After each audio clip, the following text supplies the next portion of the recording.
Hello guys, welcome to our channel.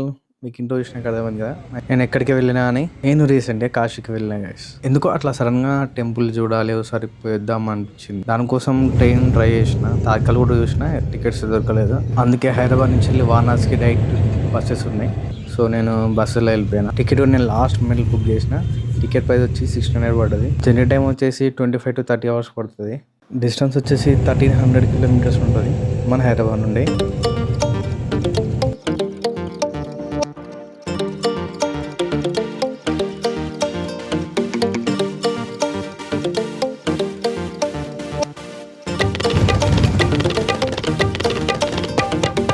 North side వెళ్తుంటే మొత్తం ఇట్లా శాండ్ కూడా రెడ్ ఉంది. నా వెనకాల చూస్తున్నారు కదా, లంచ్ కోసం అని ఒక దాబా దగ్గర ఆపిండు. అట్లా కాలు కింద పెట్టాను, మొత్తం ఎర్ర ఉంది, మట్టి మొత్తం రెడ్ సాయిలే ఉంది. నేను వెళ్ళే బస్సు తెలంగాణ, మహారాష్ట్ర, మధ్యప్రదేశ్, ఉత్తరప్రదేశ్ ఇట్లా పోతాను. మొత్తం రోడ్ ఉంటే కూడా అసలు ఎక్కడ కంపెనీస్ కానీ అంత డెవలప్మెంట్ అసలు ఏం లేదు. మన తెలుగు స్టేట్స్ అంత కంఫర్ట్ గానీ డెవలప్మెంట్ కానీ అంతేం అనిపించలేదు నాకు అక్కడ సైడ్ అయితే. సరేలే ఇవన్నీ పక్క పెట్టేసి 25 hours జర్నీ తర్వాత నేను వారణాసిలో దిగిన.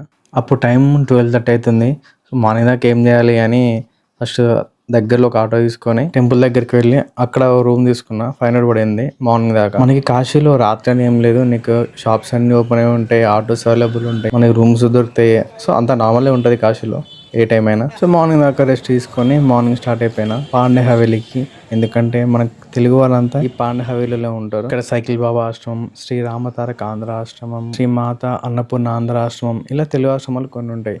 ఇక్కడ ఏంటి అంటే మనకి రూమ్ కాస్ట్ తక్కువ అండ్ తెలుగు ఫుడ్ దొరుకుతుంది. మామూలుగా మనకు నార్త్ సైడ్ ఏమన్నా చపాతీ ఇవే దొరుకుతాయి. సో రైస్ అనేది తక్కువ. ఈ ఆశ్రమాలు ఏంటి అంటే మనకు ఫ్రీ ఫుడ్ పెడతారు. రూమ్ కాస్ట్ పర్ డేకి 1000 అట్లా తీసుకుంటారు. మరియు సింగిల్ వస్తే మాత్రం వాళ్ళకి డార్మిటరీస్ ఉంటాయి, పర్ డేకి 200-300 తీసుకుంటారు. అయితే నేను వెళ్ళినప్పుడు ఈ డార్మిటరీస్ ఏది ఖాళీ లేవు, అందుకే నేను బయట ప్రైవేట్ డార్మిటరీలో ఉన్నా. పర్ డేకి 300 పడింది. మనం బయట ఉన్నా సరే మనం ఈ ఆశ్రమాలకు వచ్చి ఫుడ్ ఫ్రీగా తినొచ్చు. అయితే ఇక్కడ ఆఫ్టర్నూన్ 12కి లంచ్ ఉంటుంది అండ్ నైట్ 8కి టిఫిన్ ఉంటుంది. రియల్ గా చెప్తున్నా, ఫుడ్ మాత్రం సూపర్ అంటే సూపర్ ఉంది. మనకి ఇక్కడ బయట ఎక్కడ దొరికే ఇంత మంచి ఫుడ్. సో టైం చూసుకుని వెళ్ళండి. అలా ఆఫ్టర్నూన్ లంచ్ చేసి చిన్న ఘాట్ లోకి ఎంటర్ అయినా. సో నేను ఫస్ట్ కేదార్ ఘాట్ లోకి ఎంటర్ అయినా. ఇక్కడ మనకు కేదారేశ్వరుడు దర్శనం ఇస్తాడు. అయితే నేను ఎలాగ లంచ్ చేసే దగ్గర నాకు ఇద్దరు ఫ్రెండ్స్ పరిచయం అయినారు, నిఖిత్ అండ్ నగరాజ్. సో ఇప్పుడు మేము ముగ్గురం ఈ కాశీ మొత్తం తిరుగుదామని డిసైడ్ అయిపోయినాం. సో ఇక్కడ కేదార్ ఘాట్ వద్ద దర్శనం అయిపోయినాక మళ్ళీ చిన్న నడుస్తున్నాం. అట్లా అలా కొంచెం వెళ్ళినాక దశశ్వమేధ ఘాట్ అని వచ్చింది. ఇక్కడ ఈవినింగ్ 5కి గంగా హారతి ఉంటుంది. సూపర్ అంటే సూపర్ ఉంటుంది. మనకు అప్పుడు ఇక్కడ నిలబడడానికి కొంచెం ప్లేస్ ఉండదు కదా. ఇప్పుడు టైం 3 అవుతుంది, ఎలాగో 2 hours ఉంది కదా అని ఇక్కడ ఒక మంచి స్పాట్ చూసి దగ్గరలో కూర్చున్నాం గంగా హారతి కోసం. ఇప్పుడు ఈ ప్లేస్ ఎంత ఖాళీ ఉంది కదా, నీకు టైం ఈవినింగ్ అయితే ఉంటే ఎంత నిండిపోతా అంటే ఫుల్ అయిపోతూనే ఉంటారు. మనం బోట్ లో కూర్చోవచ్చు 100 rupees ఇచ్చి. ఎందుకంటే నైట్ ఇక్కడ ప్లేస్ ఉంటుంది కదా, బోట్ లో కూర్చొని కొంతమంది చూస్తారు. ఇంకా పక్కన ఇళ్ళ పైన కూడా చైర్స్ వేసుకొని కూర్చుంటారు. సో ఫుల్ అయిపోద్ది ఈవినింగ్ లో. అలా ఈవినింగ్ గంగా హారతి స్టార్ట్ అయింది గైస్. చూసారు అసలు ఫుల్ అయిపోయినారు మంది.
సో అలా ఒక 2 hours మన గంగా హారతి సూపర్ అంటే సూపర్ జరిగింది. చూసినారు ఇట్లుంది. అయితే కాశీలో ఎర్లీ మార్నింగ్ 4 to 5కి స్పర్శ దర్శనం ఉంటుంది. అంటే మనం గర్భగుడిలోకి వెళ్ళి ఆ శివయ్యని చేతులతో తాకి మొక్కొచ్చు. అది ఓన్లీ 4 to 5 మాత్రమే, 1 hour మాత్రమే పెడతారు. అయితే ఈ 1 hour లో లోకల్స్ లైన్ ఒకటి ఉంటుంది. అంటే లోకల్ వాళ్ళు వచ్చి పూజలు చేస్తారు, వాళ్ళకో లైన్, అండ్ స్పెషల్ దర్శనం వాళ్ళకి ఒక లైన్, అండ్ ఫ్రీ దర్శనం వాళ్ళకి ఒక లైన్. సో ఈ 3 లైన్లు ఓన్లీ 1 hour లా. అందరి దర్శనం కావాలి అంటే కాదు. సో మనం వీలైనంత తొందరగా లైన్లో ఉండాలా. అందుకనే ఫాస్ట్ గా డిన్నర్ చేసేసి టెంపుల్ దగ్గర స్టార్ట్ అయిపోయినాం. అలా మనం ఘాట్ పంట వెళ్తుంటే మంచి ఇట్లా గిటారిస్ట్ పాట పాడుతున్నారు. కొంచెం ఉందాం అనుకున్నా, కానీ అక్కడ దర్శనం లేట్ అయిపోద్దని వెళ్ళిపోయినా. నైట్ మొత్తం కాశీ ఘాట్స్ అన్ని సైలెంట్ ఉన్నాయి, ఖాళీగా ఉన్నాయి. ఎంత తిరిగినా తిరగాలనిపిస్తుంది. అసలు మనకు బోర్ రాదు. కాశీ స్ట్రీట్స్ చాలా బాగున్నాయండి. అసలు చిన్న చిన్న షాప్స్ అన్ని సందులోనే ఉంటాయి. వాల్స్ కి కూడా అసలు మంచి మంచి పెయింటింగ్స్ ఉన్నాయి. పెయింటింగ్స్ అన్ని మనం చాలా అట్రాక్ట్ చేస్తాయి. అలా వెళ్తుంటే మనకు ఒక స్వీట్ షాప్ కనబడ్డది. మన నోరు కొద్దిగా సో తిన్నాం అనమాట. వెళ్ళి టేస్ట్ సూపర్ ఉంది. అయితే మనం కాశీ విశ్వనాథుని దర్శించుకునే ముందు కాశీ నగరానికి క్షేత్ర పాలకుడైన కాలభైరవుని దర్శించుకోవాలి. ఆ తర్వాతనే కాశీ విశ్వనాథుని దర్శించుకోవాలి. అయితే కాలభైరవుడు ఎవరు, ఆయన దర్శనం మనం మొదటగా ఎందుకు చేసుకోవాలి అని అంటే, ఒకసారి పురాణాలకు వెళ్తే పూర్వం బ్రహ్మ విష్ణుల మధ్య ఎవరు గొప్ప అని చర్చ వచ్చింది. అయితే శివుడు అప్పుడు జ్యోతిర్లింగంగా ఆవిర్భవించాడు. జ్యోతి అంటే లైట్. అయితే ఈ లైట్ యొక్క స్టార్టింగ్ పాయింట్ ఏమో బ్రహ్మని, ఎండింగ్ పాయింట్ ఏమో విష్ణుని అనుకోని చెప్పిండు. కానీ అది వాళ్ళిద్దరికి సాధ్యం కాలేదు. వాళ్ళిద్దరికి ఆ లైట్ యొక్క స్టార్టింగ్ పాయింట్, ఎండింగ్ పాయింట్ దొరకలేదు. అయితే బ్రహ్మ ఏం చేసినంటే తెలివిగా, నాకు స్టార్టింగ్ పాయింట్ దొరికింది అని శివునితో అబద్ధం చెప్పిండు. అప్పుడు శివుడు కోపంలో ఒక కొత్త రూపంలో వచ్చాడు. అప్పుడు కాలభైరవుడు శివుని యొక్క నుదుటి నుండి బయటకు వచ్చి బ్రహ్మ యొక్క తలను అరిగిండు. అయితే ఇప్పుడు ఆ తల కాలభైరవుడి చేతికి అతుక్కొని పోయింది అనమాట. అది అతనికి చాలా బరువుగా అనిపించింది. అది ఊడిపోవడం లేదు. అప్పుడు కాలభైరవుడు అలా అలా తిరుగుతూ తిరుగుతూ కాశీకి వచ్చిండు అనమాట. అయితే ఆయన కాశీకి రాగానే తన చేతికి ఉన్న తల ఊడిపోయింది. అటువంటి పవిత్రమైన ఈ కాశీని కాపాడేందుకు కాలభైరవుడు క్షేత్ర పాలకుడిగా ఉండిపోయింది అనమాట. అందుకే మనం కాలభైరవుని యొక్క దర్శనం తర్వాతే ఆ కాశీ విశ్వనాథ దర్శనం చేసుకోవాలి. అయితే మనం కాలభైరవుని దర్శనం చేసుకుని ఇప్పుడు విశ్వనాథ టెంపుల్ దగ్గరికి వచ్చి, నేను ఇలాగే చెప్పినట్టు 4 to 5 స్పర్శ దర్శనం ఉంటుంది. ఇప్పుడు టైం వచ్చేసి 12:30 అవుతుంది. మనం ఎప్పటి నుంచి నిలబడితేనే స్పర్శ దర్శనానికి ఛాన్స్ వస్తుంది. ఎందుకంటే చాలా అంటే చాలా మంది ఉంటారు. అందుకే ఇప్పుడు లైన్ నిలబడడం వెళ్ళి. టెంపరేచర్ కూల్ ఉంది, చలి ఘోరంగా పెడుతుంది, నిద్ర కూడా మస్తు వస్తుంది. ఆ శివయ్య దర్శనం కోసం తప్పదనుకో. ఇక్కడ ఉన్న వాళ్ళందరూ స్పర్శ దర్శనం కోసం వెయిట్ చేస్తున్న వాళ్ళే. నాకు తెలిసి ఒక ఫస్ట్ 30 to 40 మెంబర్స్ కి మాత్రమే దర్శనం అయ్యే ఛాన్స్ ఉంది. మొత్తం మీద మనకు కాశీ విశ్వనాథుని యొక్క దర్శనం చాలా అద్భుతంగా జరిగింది. మన కష్టానికి ఫలితం దక్కింది అనుకోవాలి. ఇప్పుడు టైం 5 అవుతుంది. మేము వారాహి మాత టెంపుల్ కి స్టార్ట్ అయినాం. నిద్ర మాత్రం ఘోరంగా వస్తుంది, కళ్ళు రెడ్ అయినాయి. అయినా ఓపిక తెచ్చుకొని మరీ కూర్చుని. వారాహి మాత దర్శనం 7:30 to 9:30 మాత్రమే. ఓన్లీ 2 hours ఉంటుంది. ఎందుకంటే అమ్మవారు రాత్రి మొత్తం కాశీని తిరుగుతుందంట, పగలు విశ్రాంతి తీసుకుంటుందంట. అందుకే ఉదయం అవ్వగానే పురోహితులు అమ్మవారికి పూజ చేసి ఆ తర్వాత డోర్లు మూసి. అయితే అమ్మవారు ఇక్కడ భూగర్భంలో ఉంటుంది. మన ఎదురుగా వెళ్ళి దర్శించుకోవడం అసాధ్యం. ఎందుకంటే అమ్మవారి రూపం అంత శక్తివంతంగా ఉంటుంది. కనుక గుడికి పై భాగంలో 2 రంధ్రాలు ఉంటాయి.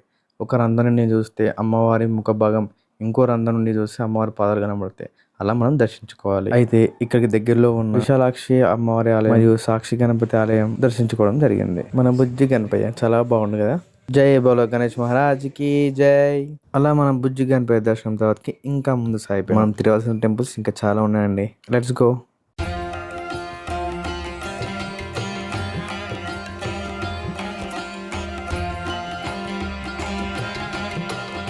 అలా పొద్దున్నే ఉదయిస్తున్న సూర్యకాంతిలో కూర్చుని ప్రవహిస్తున్న గంగా నదిని చూసుకుంటూ అక్కడే కూర్చోవాలనిపించింది. అంత బాగుంది ఆ వ్యూ. అప్పుడే అక్కడ నుంచి ఒక పెద్ద క్రూజ్ షిప్ వెళ్ళి దూరం నుంచి చూస్తే చాలా చిన్నగా అనిపించింది. మరి దగ్గరికి వచ్చిన చూస్తే అది ఒక 3 floors బిల్డింగ్ లాగా కనబడ్డది, చాలా పెద్దగా. కాశీలో ఎంత తిరిగినా తిరగాలనిపిస్తుంది, అస్సలు బోర్ రాదు. చూస్తున్నారు కదా, మార్నింగ్ బోట్ స్టార్ట్ అయిపోయినాయి. Only 100 rupees.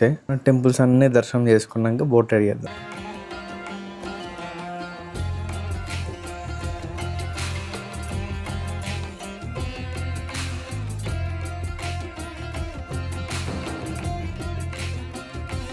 మనం నిన్న నుంచి టెంపుల్స్ చాలా తిరుగుతున్నాం నైట్ నుంచి వెళ్ళి. సో కొంచెం ఫ్రెష్ అప్ అయ్యి గంగలో స్నానం చేసి, ఇంకా చాలా టెంపుల్స్ ఉన్నాయి తిరిగేటివి, ఆ టెంపుల్స్ అన్ని దర్శించుకుందాం. అలా గంగలో స్నానం చేసి మళ్ళీ స్టార్ట్ అయినాం.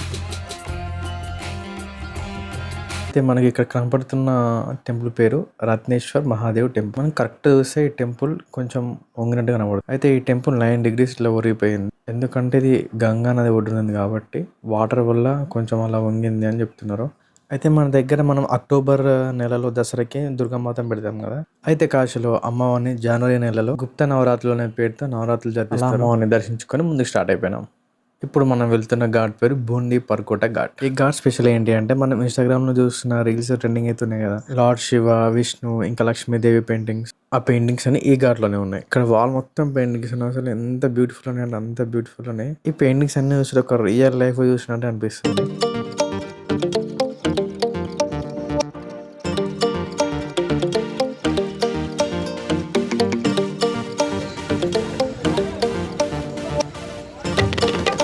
ఇప్పుడు మనం మహామృత్యుంజయ టెంపుల్లో ఉన్నాం. ఇక్కడ ప్రత్యేకత ఏమిటంటే ఇక్కడ ధన్వంతరి కూప్ అనే బావి ఉంది. ఈ బావిలో నీరు మనం తాగినట్టయితే అసహజ మరణాలను మనం దూరం చేయొచ్చంట. ధన్వంతరి అంటే విష్ణు అవతారం, ఆయన ఆయుర్వేద దేవుడు. కూప్ అంటే బావి. అయితే ధన్వంతరి తన ఆయుర్వేదాలన్నీ ఇక్కడ బావిలో ఉంచారని, ఈ బావికి అసహజ మరణాలను దూరం చేసే శక్తి ఉందని ఇక్కడ భక్తుల నమ్మకం. సో ఇక్కడ దర్శనం అయిపోయాక బోట్ రైడ్ చేద్దామని ఘాట్లోకి ఎంట్రాను. అయితే ఇక్కడ షేరింగ్ బోర్డ్స్ ఉంటాయి. Next private boards. Sharing board price 100 rupees, private board price 2000 నుంచి 3000 అట్లా బోట్ బట్టి ఉంటాయి. సో నేనైతే షేరింగ్ బోట్ ఎక్కేసిన 100 రూపీస్లో. అలా మన బోట్ ఫుల్ అయినాక చిన్న స్టార్ట్ చేసిరు. పుసుక్కున జారబడితే అసలు నాకు ఈత రాదు, అందుకే లైఫ్ జాకెట్స్ అడిగేసుకున్నా. అలా ఈవినింగ్ సన్సెట్ లా చిన్న బోట్ లో పోతుంటే కాశీని చూసుకుంటా ఆ వ్యూస్ చూస్తుంటే సూపర్ ఉంది. నేను అట్లా బోట్ లో వెళ్తుంటే ఏదో మూవీ షూట్ అయినట్టు అనిపిస్తుంది అసలు. ఎందుకంటే ఈ బోట్ సీన్స్ అని మేము చాలా వరకు ఏదైనా ప్రైవేట్ సాంగ్స్ లోని మూవీలో మాత్రమే చూసిన. బట్ నేను ఇప్పుడు రియల్ గా ఎక్స్పీరియన్స్ చేస్తాను. ఆ ఫీలింగ్ మాత్రం అసలు చెప్పలేకపోతున్నా.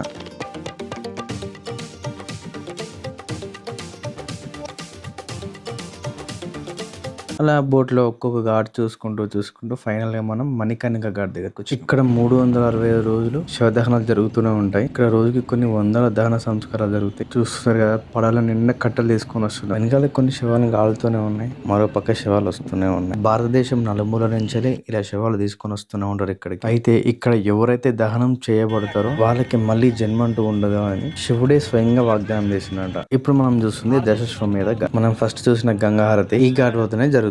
చూస్తున్నారు కదా ఎట్లా ఫుల్ అయిపోతున్నారు మొత్తం ఘాట్ దగ్గర. అలా అన్ని ఘాట్ చూసుకుంటూ మనం ఆసిక్ ఘాట్ దగ్గర బోట్ దిగిపోయినాం. ఈ రోజుకి చాలని రూమ్కి వెళ్ళి రెస్ట్ తీసుకున్నాం. నెక్స్ట్ డే పొద్దున్న 7కి వెళ్ళేసి మళ్ళీ ఘాట్లోకి ఎంటర్ అయిపోయినా. ఇక్కడ చూస్తున్నారు కదా అప్పుడే పిండ ప్రదానాలు జరుగుతున్నాయి. ఆ తర్వాత హరిశ్చంద్ర ఘాట్కి పోయినా, ఇక్కడ కూడా శవదహనాలు జరుగుతాయి.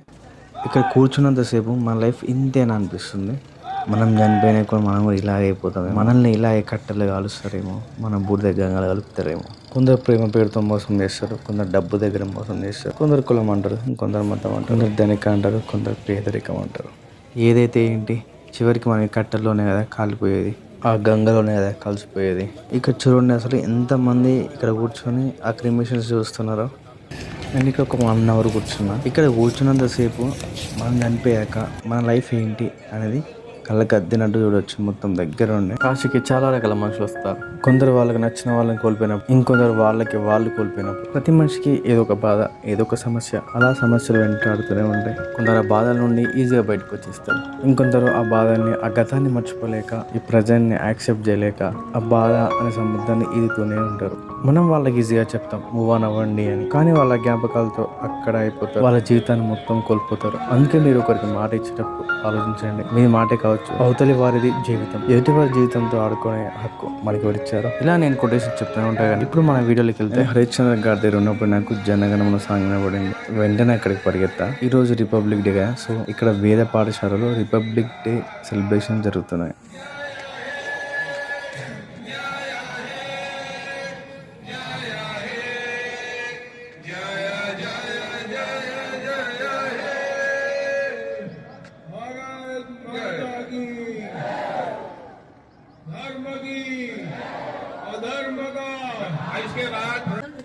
ప్రోగ్రామ్ అయిపోయేదాకా ఇక్కడనే ఉన్నా. నిజంగా అసలు సూపర్ సెలబ్రేషన్ చేసారు. ఆ తర్వాత మళ్ళీ ఘాట్ కొంటూ నడుచుకుంటూ వెళ్తున్నా.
మనం నిన్న దర్శనం చేసుకుంది మంచిగా అయింది. అసలు ఇవాళ చూడండి ఎంత పెద్ద లైన్ ఉంది.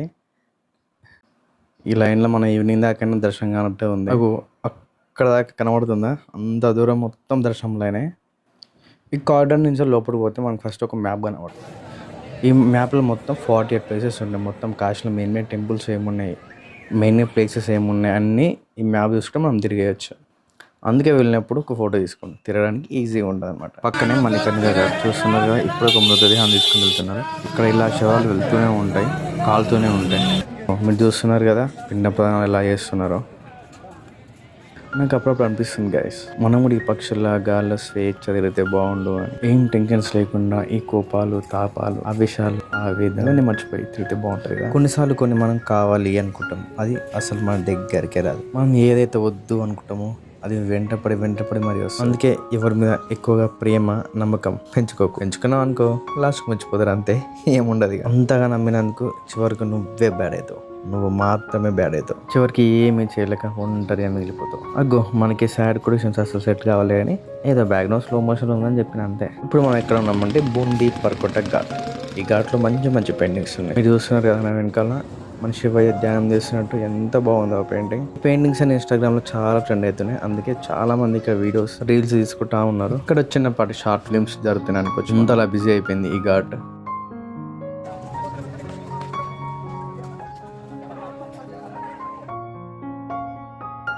అలా పెయింటింగ్స్ అన్నీ చూసుకుంటా తిరుగుతూ మణికర్ణిక ఘాట్ దగ్గరకు వచ్చిన. కాశీలో శవాలన్నీ ఈ ప్రదేశంలోనే కలుస్తారు. అయితే ఒక శవం కాల్చడానికి దాదాపు 200 కేజీల కట్టెలు కావాలి. అయితే ఇక్కడ దహన సంస్కారాలన్నీ చేయడానికి 10,000 నుండి 20,000 రూపాయల వరకు ఖర్చు అవుతుంది. భారతదేశపు నలుమూలల నుంచి వెళ్ళి శవాలు తీసుకుని వచ్చి ఇక్కడ కాలుస్తారు. దాదాపు 5,000 సంవత్సరాల నుండి ఇక్కడ శవాలు కాలుస్తూనే ఉన్నారు. ఇక్కడ ఉదయం రాత్రి అని ఏం లేదు, 24/7 శవాలు కాలుతూనే ఉంటాయి. అక్కడ ఉన్నవాళ్ళు చెప్పిన ప్రకారం దాదాపుగా రోజుకి 150 నుంచి 200 శవాలు కాలుస్తారంట. పురాణాల ప్రకారం చూస్తే ఇది ప్రత్యక్షంగా శివుడే ప్రారంభించాడు అని ఉంది. అయితే కాశీలో ఒక 5 రకాల శవాలను అస్సలు కాల్చరు. వాళ్ళు ఎవరంటే చిన్నపిల్లలు, గర్భవతులు, సాధువులు, పాము గరిచిన వాళ్ళు, మరియు చర్మ వ్యాధి లేదా కుష్టు వ్యాధి ఉన్నవాళ్ళు. ఈ 5 రకాల వారిని ఒక బండరాయి కట్టేసి గంగా నది మధ్యలో వదిలేస్తారు. ఎందుకంటే వీళ్ళు ఈ జన్మలో ఎలాంటి జీవితాన్ని అనుభవించక ముందే చనిపోతున్నారు కాబట్టి వచ్చే జన్మలో అయినా ఆ గంగా తల్లి వారికి ఒక మంచి జీవితాన్ని ప్రసాదించాలని ఇలా చేస్తారు. అయితే ఈ ఘాట్ కి మణికర్ణిక ఘాట్ అనే పేరు ఎందుకు వచ్చిందంటే, ఒకసారి శివపార్వతులు ఇద్దరు గంగలో స్నానం చేస్తుండగా పార్వతి యొక్క చెవి పువ్వు జారి ఆ గంగలో పడిపోయింది. మణి అనేది ఆభరణం, కర్ణిక అంటే చెవి, అలా మణికర్ణిక ఘాట్ అనే పేరు వచ్చింది. అయితే శవాలు ఇక్కడ మాత్రమే ఎందుకు కాలుస్తారు, వేరే ఘాట్లో కాల్చొచ్చు కదా. అయితే ఎల్లాక కథలు చెప్పినట్టుగా శివుడు పార్వతి యొక్క చెవి పువ్వు కోసం వెతుకుతున్నాడు. ఎంత వెతికినా దొరకలేదు. అయితే అప్పుడు శివుడు కోపంతో ఈ స్థలం బూడిదవుగాక అని శపించాడు. అప్పుడు పార్వతి తనకు సమాధానం ఇస్తూ, ఓ దేవా, ఈ కాశీకి నీ భక్తులు చాలా మంది వస్తుంటారు, అలా వచ్చిన వాళ్ళు ఇలా ఇబ్బంది పడడం తగదు అని చెప్పి చనిపోయిన వారికి మాత్రమే ఈ ఘాట్ వద్ద స్నానాలు చేయాలని పేర్కొంది. అందుకే చనిపోయిన వారిని తీసుకొని వచ్చి గంగలో స్నానం చేపించి దహన సంస్కారాలు చేస్తారు. అందుకే మణికర్ణిక ఘాట్ ని శవాలను దహనం చేయడానికి ఒక పవిత్ర స్థలంగా భావిస్తారు. మనం ఇక్కడ చూస్తుంటే అయితే ఒక దగ్గర శవాలు కాలుతూనే ఉన్నాయి, ఇంకో సైడ్ శవాలను తీసుకుని వెళ్తూనే ఉన్నాయి, మరో సైడ్ బూడిద తీస్తూనే ఉన్నారు. ఇదంతా ఇక్కడ కామన్. అలా కొద్దిసేపు తర్వాత అక్కడి నుంచి వెళ్ళి రూమ్ కి స్టార్ట్ అయినా దారిలో కొంతమంది ఫారినర్స్ ఇలా మెడిటేషన్ చేస్తున్నారు. కాశీలో మలై ఫేమస్ అయినప్పుడు టేస్ట్ చేయాలి కదా, అందుకే ఒక మలాయ్ కుండ తీసుకొని లాగించిన. Taste is super. మీరు కాశీకి వెళ్ళినప్పుడు ట్రై చేయండి. గుప్త నవరాత్రుల్లో భాగంగా ఈ రోజు అమ్మవారిని విసర్జనానికి తీసుకుని వెళ్తున్నారు. ఈ విసర్జన కార్యక్రమం ఎలా జరుగుతుందో ఈ వీడియోలో చూసుకుందాం.